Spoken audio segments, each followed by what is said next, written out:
Here in Los Angeles, Jews and Latinos make up an important part of society. There are more than 600,000 Jews in LA. That accounts for about 5% of the city.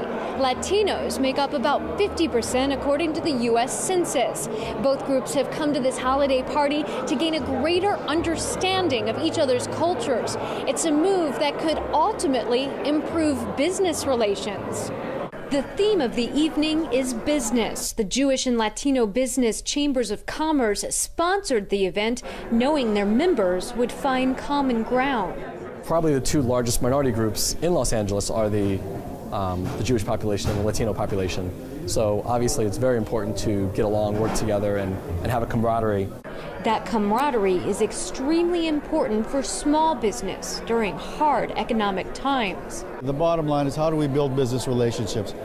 How do we cross over and do business outside of our communities? Because building your business means you got to do business outside of your own communities. I know our community has a habit of remaining within, and we're just opening doors and looking at doing more. This experience is helping Jews learn how to market to the growing population of Latinos in Los Angeles. For small businesses, the relationships fostered here could lead to more customers. It's a grassroots effort, but Latinos are learning something quite different from Jewish business owners. No one understands that better than Alex Moreno-Arian, who wrote the book on Mexican Americans in Los Angeles. Because Los Angeles has such a tremendously large Mexican-American community, there is a market. It's a tremendous market.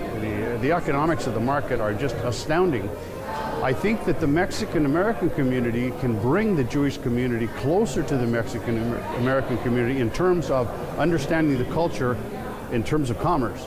Now, conversely, I think the Mexican-American community can learn from the vast experience that the Jewish community has had being successful business people. Just like Latinos, Jews live in nearly every community in Los Angeles. There is no small section. Instead, a network of businesses, restaurants, and synagogues throughout this enormous city. And perhaps it's cliche, but Jews here are known for their impeccable business sense. That's what Latinos admire and hope to emulate.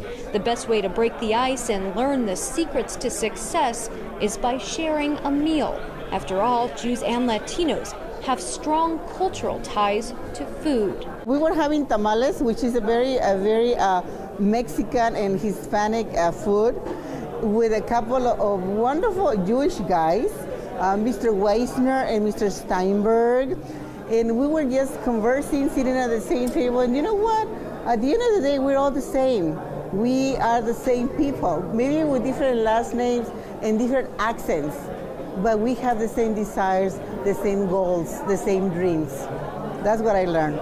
Even though these two groups are considered minorities in Los Angeles, Gustavo Friedman says belonging to them opens doors. He's Latino and Jewish.